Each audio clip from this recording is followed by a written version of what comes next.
bem-vindos ao canal Mundo Invertido. Meu nome é Natanael e hoje vamos falar sobre um dos temas mais importantes da Bíblia, que é o plano redentivo de Deus. Vamos tratar de vários textos, incluindo textos de Gênesis, que mostram que desde o princípio Deus tinha um plano de redenção para o seu povo, para as pessoas que assim Ele chamou. A paz do Senhor a todos aqueles que estão assistindo o canal.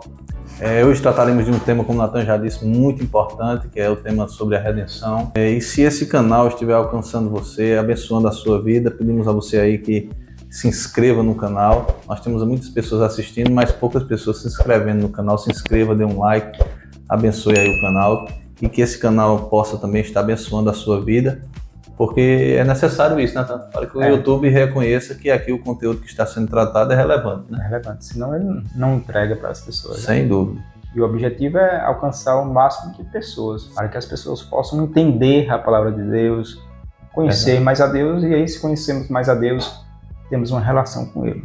Porque não adianta conhecer só do nome, né? Tem que ter um relacionamento. Relacionamento com Deus, uma experiência com Deus, né? Mas agora entrando no tema da redenção, o que é que você tem a dizer, né? Eu tenho a dizer que é o tema principal, né, da Bíblia. A Bíblia ela conta a história do plano redentivo. E nesse vídeo vamos tratar exatamente disso, que no momento que Deus está ali no Jardim do Éden, proferindo o juízo para o homem pós-queda, que o homem ali ele cai já e ele se corrompe, Deus ao mesmo tempo oferece ao homem uma saída, uma esperança, um plano redentivo. E é isso que nós vamos tratar, de Deus com o seu amor, sendo juiz e justificador ao mesmo tempo. É muito importante dizer, Natan, que nós temos aí com a queda do homem a maior tragédia da humanidade. Algumas pessoas confundiram no primeiro vídeo achando que nós tínhamos dito que a queda teria sido algo bom, né, Natan? Não, foi algo necessário. Estava dentro do propósito de Deus e a queda foi algo necessário e a gente tentou falar aqui sobre o propósito. Esse homem, ele cai, ele agora tem uma expansão de consciência, ele via o mundo a partir dos olhos de Deus, Deus era a única fonte de saber, mas agora com a queda o homem passa a ser sua própria fonte de saber, ele agora passa a enxergar o mundo com os seus olhos e isso traz algumas implicações. Não é? Esse homem passa a ser escravo dos seus desejos e das suas vontades. Ele passa a subjugar o seu intelecto e a sua razão às suas vontades, não é, Natan? Nós observamos que agora ele tem uma natureza caída e as suas vontades correspondem exatamente a essa natureza. Essa natureza, Natan, que busca aquilo que contraria a finalidade para a qual o homem foi criado. Porque morte espiritual é exatamente isso. É quando o ser, o ente, ele deixa de atender à finalidade para a qual ele foi criado. A gente pode ver isso em Mateus capítulo 7, versículo 18 e 19, Natanael, quando a Bíblia diz que a árvore que não produz frutos será cortada, deverá ser cortada. Nós observamos também Jesus em Mateus 21, também versículo 18 e 19, Jesus chegando próximo a uma figueira e observa que ela tem folhas, ou seja, aparentava ter frutos, mas quando ele procura não encontra e ele amaldiçoa aquela figueira e ela seca. Na verdade, o que Jesus fez ali só foi lançar luz sobre a real condição daquela figueira. Não é improdutiva, seca, sem vida. Não é? Jesus ele tem essa capacidade de lançar luz. Em João capítulo 1, no versículo 9, diz que ele é a luz do mundo. Por isso que muitas pessoas elas têm receio de se aproximar da palavra, se aproximar de Cristo. Porque quando elas se aproximam de Cristo, revela-se quem realmente são. Não é? Ele vai revelar a sua real essência, a sua natureza. Não é? Então nós observamos que aquele homem, ele agora é dominado pelos seus desejos, pelas suas vontades. É bem interessante isso, Natan vai falar lá na frente sobre essa questão do livre-arbítrio, mas nós observamos que Spinoza diz que as nossas ações, elas só são como deveriam ser, Natan. Nós não temos livre-arbítrio, seria uma farsa. Nossas ações são influenciadas pelas nossas vontades, e as nossas vontades pelas nossas experiências que vão sendo sedimentadas com o tempo, e na verdade a gente não escolhe livremente, né? Há influências ali por trás. As coisas só são como elas deveriam ser. Ou seja, seria como se fosse uma escravidão inconsciente. Já Paulo vai dizer algo bem interessante em Romanos, no capítulo de número 7, Paulo vai dizer que nós temos ali uma escravidão meio que consciente. Ele vai dizer, o meu intelecto, o meu entendimento, com a minha mente, eu entendo que a lei de Deus é boa e agradável. No entanto, há dentro de mim outras vontades que guerreiam contra o meu entendimento. Nathan? E aí é onde entra uma questão muito importante, que é os vícios.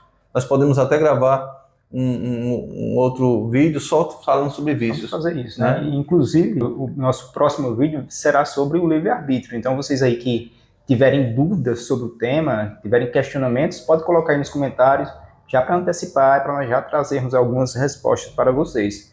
Porque nós entendemos que a queda deixa o homem em estado de escravidão, de morte. Romanos 6,16 diz que não sabeis que se vos apresentardes a alguém como os escravos para lhe obedecer, sois escravos daquilo a quem obedeceis, seja do pecado para a morte, seja da obediência para a justiça. Então, Paulo nos apresenta como aqueles homens que estão debaixo da natureza carnal, escravos do pecado.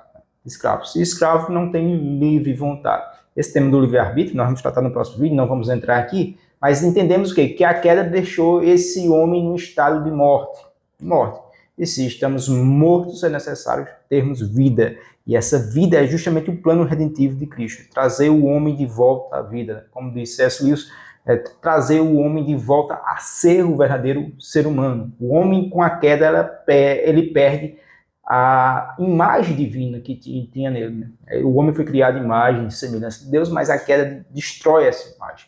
E Deus tem um plano para restaurar, um plano de restauração para nos trazermos humanos reais, os verdadeiros seres humanos. E pegamos isso em Gênesis 3,15, nós vamos ler já, que Deus tem esse plano desde o início, né? Desde o início, não é algo que é por acaso nem por acidente, né, Ju? Verdade. É bem interessante essa questão da humanização, porque o homem ele passa, de certa forma, a ser animalizado, Natan. Exato. A sua razão e o seu intelecto é subjugado às suas vontades e desejos, e a razão é utilizada simplesmente, Natan, para justificar as suas ações instintivas.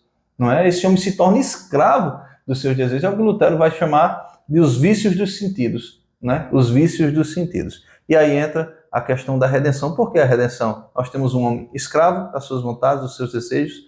Nós temos um homem morto espiritualmente, deixa de atender a sua finalidade, que é adorar a Deus, porque morte, como já foi dito, é quando o ser, o ente criado, ele deixa de atender a sua finalidade, está no estado de morte. E nós temos um homem agora que é devedor à justiça divina, não a Satanás, mas a justiça divina, porque foi Deus que o criou. E, principalmente, este homem incapaz de pagar esta dívida. Né, Natan? E aí entra a questão da redenção, o porquê da redenção. Né, Quem Natan? vai pagar essa dívida? Né? Quem vai pagar essa dívida? E aí nós temos o texto de Gênesis, capítulo 3, versículo de número 15, que eu queria pedir a Natan para ler. E se você que está em casa, pega a sua Bíblia também, porque essa é a primeira mensagem, Natan, profética sobre salvação, sobre o proto-evangelho, né, Natan? As pessoas pensam que o evangelho só surgiu no Novo Testamento, mas o Velho Testamento ele é composto de boas notícias para os homens, que evangelho significa exatamente isso. Sem dúvida. Boas novas, boas notícias. Boas notícias. E a primeira é em Gênesis 3,15, que diz assim: porém inimizade entre ti e a mulher, entre a tua descendência e o descendente dela. Este te ferirá a cabeça e tu lhe ferirás o calcanhar. Nós observamos que temos aí a descendência da serpente. Essa descendência seria, Natan, a descendência espiritual, todos aqueles que vivem em desobediência, com a mentalidade, né? Todos aqueles que vivem com a mente voltada para si mesmo, narcisistas, amantes de si mesmo, não é? Esses aí seriam os descendentes da serpente. Nós temos o descendente da mulher, que é o próprio Cristo, mas também podemos atribuir à igreja essa descendência, porque Cristo é quem irá pisar a cabeça da serpente. Poderemos também fazer um outro vídeo somente com esse tema, quem pisará a cabeça da serpente? Porque nesse texto aqui nós também encontramos a igreja, Natan, como descendência da mulher, não é? Essa lhe ferirá o calcanhar, provocará um ferimento, mas não de morte, mas o descendente, no singular, pisará a cabeça da serpente, esmagará a cabeça da serpente. Ou seja, esse daqui é um ferimento de morte. Nós vemos toda uma construção histórica, irmãos, aí, a partir de agora, nós temos Caim, que dará origem a essa descendência, nós temos Abel, que é morto pelo seu irmão Caim, depois nós temos Sete, que vem no lugar do seu irmão Abel, e aí nós temos em Gênesis 6 os filhos de Deus se misturando ali, tendo relacionamento com as filhas do homem. Nós já entendemos que é o filho de Sete, e os filhos de Sete, os filhos de Caim, ali os filhos de Deus e os filhos dos homens, e aí tem muita polêmica sobre isso, eram anjos, nós não entendemos assim, mas tiraremos aí também um tempo para falar Cara, só sobre isso. outro vídeo também. Aí quem tiver dúvidas sobre Outro os filhos vídeo. do homem e os filhos de Deus, né? Temos vários Quem eram, questionamentos, né? né? Quem eram? Os Será filhos os de Deus. gigantes? Será anjos? Será os anjos caídos, Os né, anjos Natan? caídos, E né? por que estão sendo chamados de filhos de Deus, os anjos Se caídos são aqui? caídos. Né? Então é muito importante. Mas agora nós vemos aqui toda uma construção histórica. O mal, depois dessa mistura, o mal ele agora começa a aumentar no mundo e as pessoas vão de mal em mal e Deus decide agora destruir a raça humana, manda que Noé construa uma arca, os animais são colocados na arca, apenas 8 pessoas entram na arca, Noé e seus filhos, e a raça humana agora ela tem sua origem em 3 pessoas, os 3 filhos de Noé, Javé, Cã e Sem. Mas agora aqui falando de Sem, que é de onde vem a nação de Israel, e da nação de Israel nós temos o Messias, o prometido. Esse vem da Virgem Maria, nasce por obra e graça do Espírito Santo de Deus. Temos ali em Isaías 53, dizendo ali características específicas, ou seja, homem provado no trabalho, não tinha aparência para que fosse desejado, e essa criança cresce aos 30 anos de idade. Estamos sendo aqui rápidos para que o vídeo não fique muito longo. Aos 30 anos de idade inicia seu ministério, é batizado no Rio Jordão, prega o amor, prega a paz, não tinha pecado, mas Natan acontece algo impressionante. Sem pecado, praticando bem, pregando o amor, ele é morto. Por que ele é morto? Apocalipse capítulo 3, versículo 8. Ele já estava prometido ali, estava morto desde a fundação do mundo. Estava dentro do propósito de Deus, a morte de Cristo, e ele morre, e ali uma morte de cruz, de forma cruel, ele se desfaz de toda a sua glória, se encarna ali, se torna homem, traz sobre si todos os nossos pecados e morre. E uma morte de cruz, Natan. Antes disso, nós temos ali todo aquele martírio, foi chicoteado, depois foi colocado uma coroa na sua cabeça, e depois foi crucificado, ele morre ao 3º dia, ressuscita, trazendo esperança, né, Natan, para a humanidade, vida. Eu quero só ler alguns versículos, Natan, antes de passar a palavra para você, em Colossenses capítulo 1, para que você entenda tudo que foi dito aqui, e possa refletir em casa com mais paciência. Colossenses 1, versículo 16, que o texto vai dizer: pois nele foram criadas todas as coisas, no céu e na terra, as visíveis e as invisíveis, sejam tronos ou soberanias, poderes ou autoridades. Todas as coisas foram criadas por ele e para ele. Ele é antes de todas as coisas e nele tudo subsiste. Ele é a cabeça do corpo, que é a igreja. É o princípio primogênito entre os mortos, para quem tudo tem a supremacia. Pois foi do agrado de Deus que nele habitasse toda a plenitude, e por meio dele reconciliasse consigo todas as coisas, tanto as que estão na terra quanto as que estão no céu, estabelecendo a paz pelo sangue derramado na cruz. Olha, nós somos de Cristo 2 vezes. Nós somos na criação, porque somos dele, foi ele que nos criou, e somos dele agora por causa do resgate, porque ele nos resgatou. Em Colossenses 2, versículo 14, nós temos aqui o que foi dito sobre o resgate, sobre o pagamento da dívida, porque nós éramos devedores, Natan, e éramos incapazes de pagar essa dívida. E o texto diz: e ele cancelou a escrita de dívida, que consistia em ordenanças, e que nos era contrária. Ele a removeu, pregando-a na cruz, e tendo despojado os poderes e as autoridades, fez deles um espetáculo público, triunfando sobre eles na cruz. E o que temos com a queda, e o Júnior falou muito bem, é a perda de status de filhos de Deus. Né? E como o Júnior explicou aí nos textos que ele citou, e eu quero ler para vocês também aqui, em Efésios 2,10, que diz que somos a criação de Deus, realizada em Cristo Jesus, para fazermos boas obras, as quais Deus preparou antes para nós as praticarmos. Então percebemos que voltamos ao status de filho em Cristo. Então, fica até outro questionamento para vocês também. Todas as pessoas são filhos de Deus? Todos são filhos de Deus? O que não falta é questionamentos. Né? Nós entendemos na Bíblia que não. Né? Nós podemos fazer um vídeo também só sobre isso, mas todos são filhos de Deus. O homem ele volta a ser filho de Deus em Cristo. Efésios 1 e 4 diz que Deus nos escolheu antes da fundação do mundo e nos predestinou para sermos adotados como filhos. Perdemos o status de filho e agora Deus nos restaura. É interessante você ter em mente que o agente da restauração, da redenção é Deus. E aí fica o questionamento para você fazer, para você mesmo, que é se você é capaz de se salvar. Pense, se você seria capaz da sua natureza, você seria capaz de voltar-se para Deus? Porque Porque na teologia tem várias linhas de raciocínio, né, que há um sinergismo entre o homem e Deus, e tem a linha também que é mais monergística, ou seja, Deus ele atua completamente. Entendemos que Deus ele vai fazer um processo de salvação, ele vai resgatar o homem, trazer o homem de volta para a vida. E em Cristo, por meio de Cristo apenas, o homem volta a ter o status de filho, se compartilhar da harmonia com Deus. Em 2 Coríntios, no capítulo número 5, versículo número 18, Natan, o texto diz: tudo isso provém de Deus. Tudo isso provém de Deus, que nos reconciliou consigo mesmo por meio de Cristo. Perceba que tudo isso vem de Deus.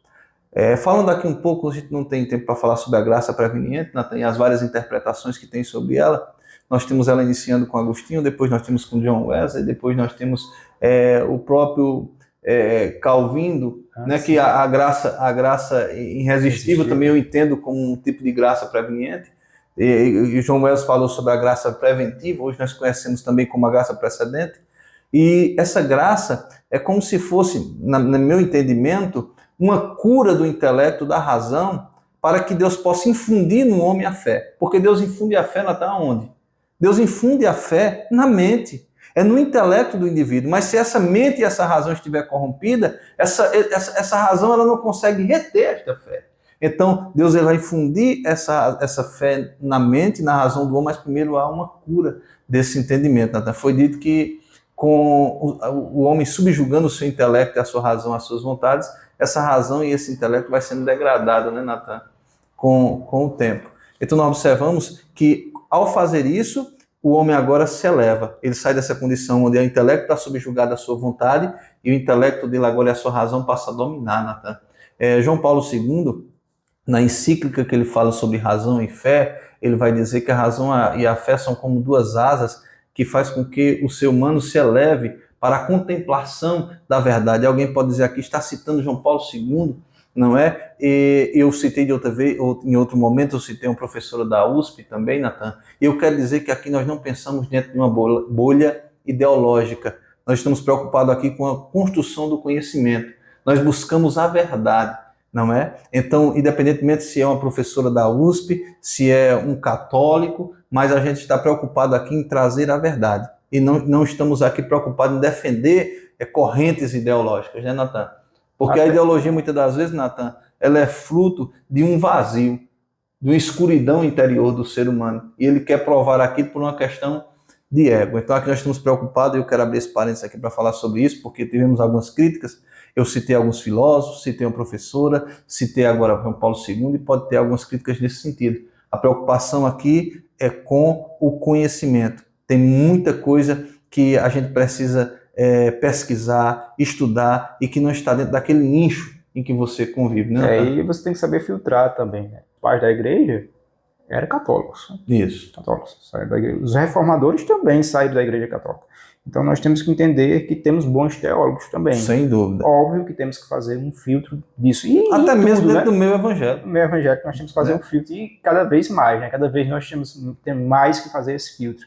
E voltando aqui para o tema do vídeo, como o Júnior falou, e Pedro ele diz que compara esses seres humanos caídos a animais irracionais. Animais irracionais. E a volta, a redenção é justamente a restauração do homem como um ser racional com a sua mente curada. E aí entendemos que Deus ele age em nós para isso, né? Para fazer essa restauração. A redenção é exatamente isso. A restauração do ser humano ao que ele deveria ser, ao propósito que ele deveria cumprir. Deus nos restaura, nos traz de volta para ele. E aí, Natan, é muito importante dar alguns exemplos aqui. Como explicar, Natanael, uma pessoa que é casada, que tem filhos, que tem uma esposa abençoada, que vive um lar abençoado, de tranquilidade, de paz, trocar por tudo isso por momentos de prazer, né? Com outra pessoa traindo a sua esposa. Como explicar um filho que deixa a casa do seu pai, o conforto do seu lar, tudo aquilo que lhe proporciona tranquilidade, segurança e vai usar drogas na rua, que vai viver uma vida miserável nas calçadas, passando por situações extremamente constrangedoras. Se isso não for fruto, Natan, de uma razão, de um intelecto subjugado aos desejos, o que nós chamamos de vícios. Né, Natan? E é bem interessante abrir um parênteses aqui para os vícios, porque O vício, ele se desenvolve de maneira inconsciente, Natan. Já as virtudes, não. A virtude é um ato consciente. Para você desenvolver virtudes, você tem que refletir. Mas para desenvolver vícios, não. Porque a nossa natureza, ela está inclinada ao mal. Essa natureza agora que cai da sua pureza, ela agora está inclinada à perversidade, inclinada ao mal. E nós temos um mundo de pessoas, infelizmente, Natan, que vivem fugindo da realidade. Pessoas que estão alienadas. Pessoas, tem até um livro de Ernest Becker, eu aconselho quem quiser ler, é uma leitura um pouco difícil, A Negação do Mal, que fala exatamente sobre esta fuga da realidade, Natan, para que o homem tenha uma necessidade desta fuga da realidade, principalmente com relação à morte, para preservar a si mesmo, a sua sobrevivência. Então, nós vemos as pessoas tentando fugir da realidade, anestesiar a sua consciência. E para isso, entram no mundo das drogas, e para isso, muitas das vezes, até vícios como a questão da internet também, Natan, esse vazio existencial, essa pessoa que é vazia, ela vai tentar preencher esse vazio de alguma forma, não é? E se torna viciada e às vezes nem percebe. Quem sabe isso aqui não é um clique para que você possa despertar. Exatamente. Isso aí, chegamos aqui ao final do vídeo e que fique claro para você que o agente da redenção é o próprio Deus, né? Deus, ele é juiz, mas ele também nos traz a justificação. Então, temos que entender que Deus, ele nos chama para ele nos traz o meio de salvação. E é isso que queremos, né? Compartilhar de volta com Deus, viver com ele em harmonia. Então, para você que está aí, está pensando também, está refletindo agora com essas ideias do vídeo, Deus trouxe para você a restauração, um meio de restauração. Deus nos chama de volta para ele. Ao mesmo tempo que ele traz juízo, ele também traz a salvação, e a salvação em Cristo. Então só é possível termos essa salvação, essa restauração do ser humano em Deus. Só é possível raciocinar, sermos libertos dos nossos vícios, das nossas impulsões em Deus. É importante dizer que em Mateus capítulo 11, versículo 26, vinde a mim todos que estão cansados e sobrecarregados, e eu vos aliviarei. As pessoas trazem sobre si um fardo muito pesado, Natan, que é aquela máscara que elas colocam, vivendo uma vida que não é sua, para poder satisfazer o desejo dos outros, para serem aceitas e reconhecidas. Nós estamos em um mundo em que as pessoas querem demais serem aceitas, Natan, e aí vestem um personagem, às vezes ele vai despir você, às vezes ele vai tirar essa máscara como ele fez com Nicodemos. Nicodemos chegou até Jesus na madrugada e Jesus disse que é necessário nascer de novo. Diante de Cristo caem as máscaras. Nós somos, ele lança luz sobre as nossas debilidades, sobre as nossas fraquezas, mas ele é aquele que trata as nossas fraquezas. Quando nós falamos de redenção, nós falamos de resgate daquilo que estava cativo, nós falamos de liberdade daquilo que estava preso, nós falamos de transformação daquilo que estava num processo de degradação natural. Então Jesus, ele vem transformar a vida. Jesus, ele quer que você venha como você está, da maneira que você está, sem máscaras, assim como Zaqueu se apresenta a ele, assim como aquela mulher samaritana se apresenta a ele no poço de Jacó, assim como aquela mulher adúltera é colocada diante de Cristo. Jesus, ele quer você como você está aí, para que ele possa transformar, moldar a sua vida. É ele que resgata. Como eu disse anteriormente, como nós vimos em Colossenses capítulo 1, nós somos dele duas vezes. Dele porque ele nos criou, tudo foi criado nele. Mas dele novamente, porque quando nós estávamos mortos, como Natan citou em Efésios capítulo 2, versículo 1, em nossas ofensas e pecados, ele nos vivificou. Ele foi lá e nos resgatou, ele nos deu esperança. Nós falamos sobre a queda, nós falamos sobre o mal e agora nós falamos sobre a redenção, essa promessa de redenção. Ele frustrou os planos de Satanás.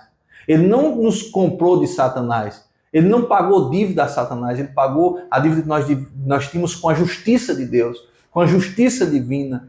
Ele não pagou dívida nenhuma a Satanás. Ele também é aquele que faz, que produz em nós uma transformação. O homem agora, ele sai da condição de escravo das vontades. E é bem interessante isso. Eu quero citar aqui um filósofo chamado Schopenhauer. Ele disse que a felicidade é impossível, Natan. Que é impossível, porque o homem vive em um pêndulo que as pessoas que os filósofos chamam de pêndulo schopenhaueriano, ou seja, vontade e tédio. Eu quero ter um carro. Quando eu conseguir esse carro, eu serei feliz. No entanto, quando chegar aqui, o carro se torna um tédio, eu volto novamente. Aquela vontade, eu já desejo outra coisa. Eu quero ter uma casa, eu quero ter um bom emprego. Quando eu consigo isso, aquilo se torna tédio. E o homem vive nesse pêndulo aqui, e realmente, dentro desse contexto, onde o homem é sujeito às suas vontades, ele não será feliz. Mas Jesus, ele pega e coloca nós acima, nos coloca, perdão, acima disso, Natan.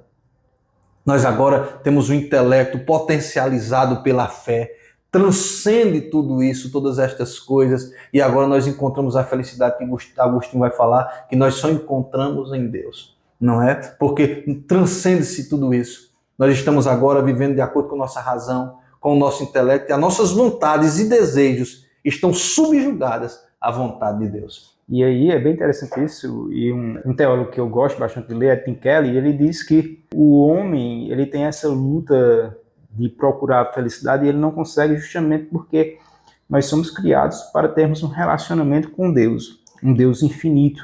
E tudo que procurarmos colocar num lugar aqui terreno vai ficar muito distante daquilo que é infinito em Deus.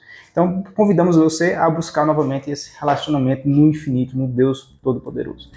Que Deus abençoe a vida de todos e que se o conteúdo aqui foi algo que tocou ao seu coração, você possa em sua casa aí levantar a sua mão agora e aceitar Jesus como seu único e suficiente Salvador.